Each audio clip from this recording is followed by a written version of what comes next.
Lo comentábamos antes del corte, por ahí nos encontramos en la página interior de uno de los diarios con más tiraje en este país, el diario Reforma, esta nota que dice: suenan nombres para liderar Fuerzas Armadas.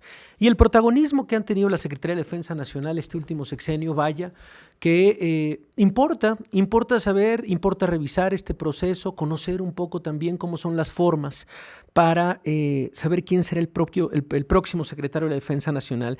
Y me da mucho gusto saludar en la línea al doctor Javier Oliva, el coordinador del Seminario de Defensa, Seguridad e Inteligencia de la UNAM, pues uno de los especialistas, hay que decirlo, más reconocidos en temas de Fuerzas Armadas en nuestro país.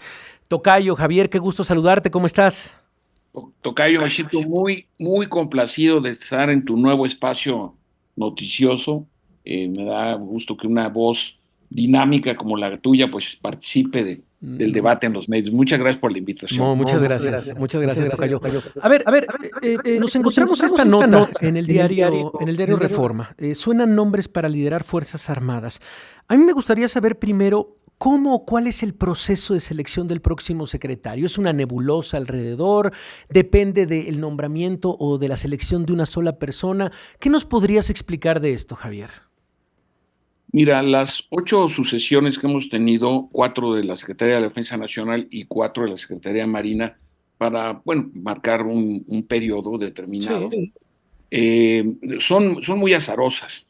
Es decir, por ejemplo, existe esta fantasía extendida de que el secretario propone una terna, el de defensa o el de marina. Eso ¿no?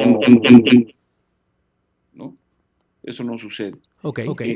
Por el otro lado, si analizamos, por ejemplo, y en la nota que citas, por ejemplo, en el caso del general Vega García, que fue el secretario de la defensa con Vicente Fox, él al momento de ser designado era comandante de la primera región militar, con cuartel general en la Ciudad de México. Al siguiente sexenio fue designado el subsecretario Guillermo Galván Galván, pasó a ser secretario. Ok. En el siguiente sexenio, el general Salvador Cienfuegos, y ahí está imprecisa la nota de Reforma, era el oficial mayor, no subsecretario, era el oficial mayor. Y en el caso del general Luis Crescencio Sandoval, que tenía apenas un año de haber ascendido, era comandante de la cuarta región. México tiene 12 regiones militares y 48 zonas. Esta región abarca los estados de Tamaulipas y de Nuevo León. Ujú. En el caso de la Armada de México es todavía más complicado porque Fox no se decidió en su momento por ninguno de los almirantes de 3 estrellas, Javier, y nombra al vicealmirante Peirot. El 1 de diciembre lo asciende en su calidad de comandante supremo, lo asciende a almirante de 3 estrellas y lo designa secretario. Es decir, no tenía las 3 estrellas como se estipulaba. Después tenemos el caso, por ejemplo, del almirante Soberón, que era secretario particular del almirante Sainés, asciende el 20 de noviembre a almirante de 3 estrellas y 10 días después el presidente en funciones, Enrique Peña Nieto, lo designa secretario de Marina. Entonces, esto es muy importante señalarlo porque no hay un precedente o un protocolo establecido. Y lo que usualmente se hace, eso sí, es que se solicitan, el equivalente para nosotros los civiles sería el CV o el currículum. En la administración militar se le denomina hoja de servicios. Ok. Y entonces ahí se revisan de acuerdo a lo que señalan las leyes orgánicas del Ejército y la Fuerza Aérea y de la Armada de México, que se necesita ser un almirante, es decir, el escudo nacional con 3 estrellas, o bien general de división, el escudo nacional con 3 estrellas. Muy Y el bien. número Ujú. varía, y también es importante a propósito de esa misma nota, recordemos que las secretarías, estas secretarías de las Fuerzas Armadas, hay que distinguirlas entre estructuras de gobierno, es decir, lo que es el secretario, el subsecretario, el oficial mayor, el inspector general y otros cargos, y lo que es propiamente dicho la estructura militar, es decir, la jefatura del Estado Mayor Conjunto, las 4 subjefaturas y las Sí. direcciones de armas, es decir, es importante mantener esta diferenciación. Ahora, lo más frecuente, Tocayo, es que sean los cargos más visibles en donde se haga mayor énfasis a las Claro. posibilidades que pueden tener. Sí, mira, de hecho en la nota del diario Reforma dice: en primera línea, Gabriel García Rincón, subsecretario, José Alfredo González Rodríguez, oficial mayor, Ricardo Trevilla Trejo, jefe de Estado Mayor Conjunto, una de las personas también más cercanas en este gobierno, y ponen por ahí segunda línea Jaime González Ábalos, Ernesto José Zapata Pérez, Francisco Jesús Leana Ojeda.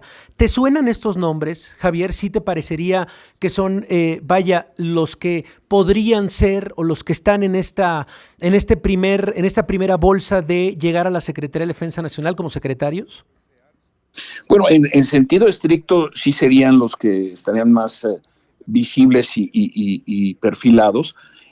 Aquí la cuestión también es quién va a tomar la decisión. Digo, sabemos que va a ser la candidata triunfadora y futura presidenta de la República, pero ¿con qué criterio se va a ir tomando o afinando una decisión que es tan importante? Desde 1946 hasta el día de hoy, quien ha sido nombrado, por ejemplo, secretario de la Defensa Nacional permanece los 6 años.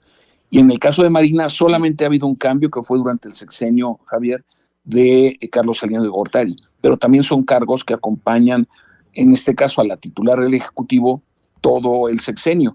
Entonces, es importante tener elementos, sobre todo después de tanta exposición de las Fuerzas Armadas con motivo de las instrucciones del presidente López Obrador, a propósito, insisto, de la construcción de obras de infraestructura y otras tareas tocadas. Entonces, sí, digamos que sería como un poco por procedimiento la nota que comentamos, o de algunos otros analistas que, pues te pongo el caso del general Guillermo Galván, él era el subsecretario, ¿no? Claro. Y lo nombraron. En el caso, por ejemplo, del general Cervantes, yéndonos al siglo pasado, con Ernesto Zedillo, el general Cervantes Aguirre era el director de industria militar y de ahí pasó a ser secretario. En este momento también hay militares que no están mencionados en la nota que, de acuerdo a la ley orgánica, insisto, tienen, y también almirantes que no están mencionados en la nota, que tienen los requisitos para poder ser designados. Bueno, pero era eso, estamos hablando con el especialista, con el doctor Javier Oliva, y un poco eso, ¿no? La reflexión sí es, llega un secretario. Sé que el término a veces no debería sonar así, pero llega un secretario muy poderoso a diferencia del que llegó en 2018. Me refiero más poderoso por la cantidad de presupuesto que se le ha dado, la cantidad de funciones también que ahora tienen en el ámbito público, el paso de la Guardia Nacional a la Secretaría de Defensa Nacional, etcétera. Sí llega un personaje sumamente poderoso, Javier. Bueno, sí, indudablemente, pero hay que decirlo también, como lo comentaba en la anterior respuesta, Javier, llega así por decisión del presidente en funciones, es decir, no es por una propensión de la institución o alguna intención de carácter personal. Esto es muy importante señalarlo.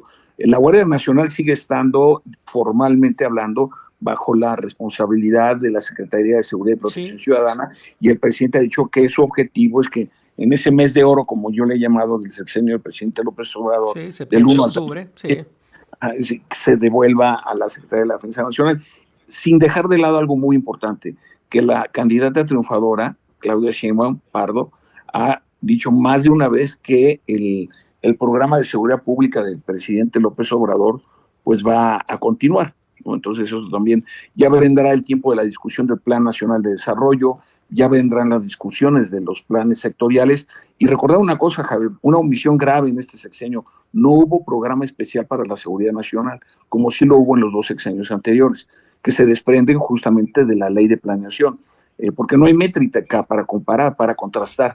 Y en este sentido, ojalá y en el próximo sexenio tengamos nuevamente el programa especial para la seguridad nacional.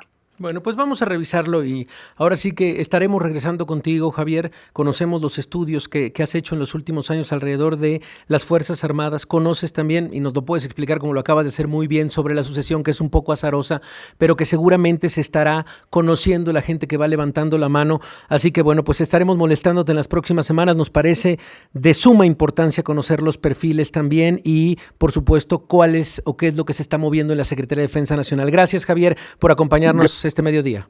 Y nuevamente felicidades al Grupo Fórmula por haberte recuperado para los medios. Gracias, Javier. Un abrazo. Un abrazo grande. Pues ahí está Javier Oliva. Insistimos, no vamos a soltar este tema, por la importancia, por el poder, por lo que significa. Vamos a una pausa, regresamos, seguimos en Hoy es Risco.